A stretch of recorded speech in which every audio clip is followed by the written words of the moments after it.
ನಡಿ, ಈಗ ಶುರು ಮಾಡೋಣ.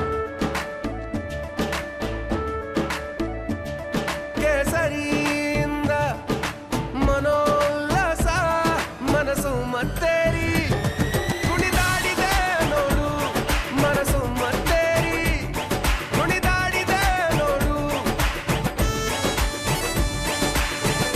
ಕ್ಷಣ ಕ್ಷಣವೂ ಆಚರಿಸಿ ಕೇಸರಿ ಹಬ್ಬ. ವಿಮಲ್, ಬಾಯಲ್ಲಿ ಹೇಳಿ ಕೇಸರಿ.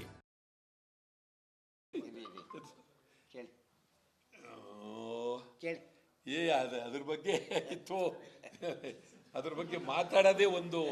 ಅಯ್ಯಯ್ಯೋ, ನೀವು ಅದು ಯಾಕೆ ಅದನ್ನು ನಾನು ಇದುವರೆಗೂ ಅದೆಲ್ಲೋ ಮಂಡ್ಯದಲ್ಲಿ ಕೇಳ್ಬಿಟ್ರು ಅದನ್ನು ಮಾತಾಡ್ಬಿಟ್ಟು ಬಂದೇ ಹೊರತು ಈ ಕ್ಷಣದವರೆಗೂ ಅದ್ರ ಬಗ್ಗೆ ನಾನು ಬಾಯಿ ಬಿಟ್ಟಿಲ್ಲ.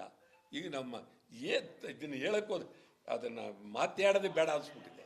ಅದನ್ನು ನಿಜವಾಗ್ಲೂ ಗೌರವವಾಗಿದ್ದರೆ ಮಾತಾಡೋದು ಬೇಡ, ಗಂಭೀರವಾಗಿರ್ಬೇಕು. ಇದೇನು ಅರ್ಥವಿಲ್ಲದ್ದು ಅಯ್ಯೋ ಕತೆ. ಈಗ ಈಗ ಒಂದರಿಂದ ಶುರುವಾಗ್ಬಿಡ್ತದೆ. ಈಗ ಈ ಏನು ಮಾಡೋದು? ಈಗ ಅವನ್ನ ಹುತಾತ್ಮನ ಮಾಡೋಕೆ ಹೊರಟಿದ್ದಾರೆ, ನಾವೇನು ಮಾಡೋದು? ನಾವು ಭಾಳ ಕಷ್ಟ. ಈಗ ಅದನ್ನು ಭಾಳ ನಮ್ಮವರೇ ಅದನ್ನು ಭಾಳ ತೀರಾ ಇವನು ಹುತಾತ್ಮ ಅನ್ನೋ ರೀತಿ ಹೊರಟಿದ್ದಾರೆ. ಏನೋ ನಾವು ಈಗ ಅದ್ರ ಬಗ್ಗೆ ತಮ್ಮಲ್ಲಿ ಕಳಕಳಿನ ಮನವಿ ಮಾಡ್ತೀನಿ. ನಾನು ದೀರ್ಘವಾಗಿ ಮಾತಾಡಕ್ಕೆ ನನ್ನ ಕೇಳಲೇಬೇಡಿ, ಸುವಿದ್ಬಿಡಿ.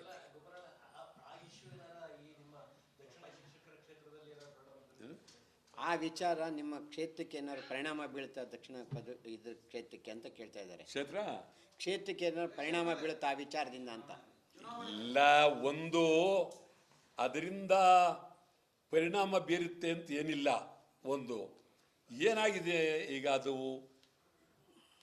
ಒಂದಕ್ಕೊಂದು ಈ ಗೊಂದಲದಲ್ಲಿದೆ. ಯಾವುದ್ರ ಬಗ್ಗೆ ಮಾತ್ರ ಯಾವ ಬೀರೋದು? ಈಗ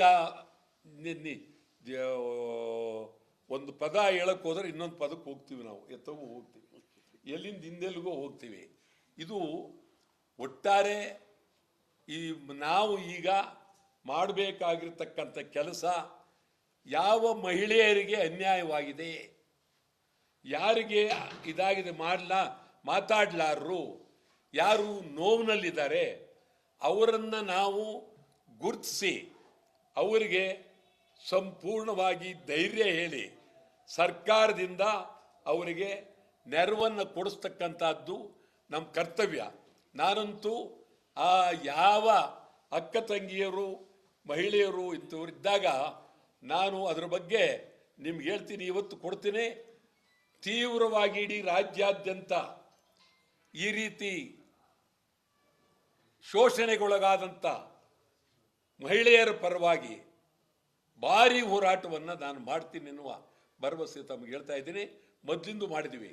ತಮಗಿನ್ನೊಂದು ಭಾಳ ನಿಮಗೆ ಗೊತ್ತಿರ್ಲೂಬೋದು, ಭಾಳ ಹಿಂದೆ ನಿಮ್ಗೆ ಹೇಳ್ತೀನಿ.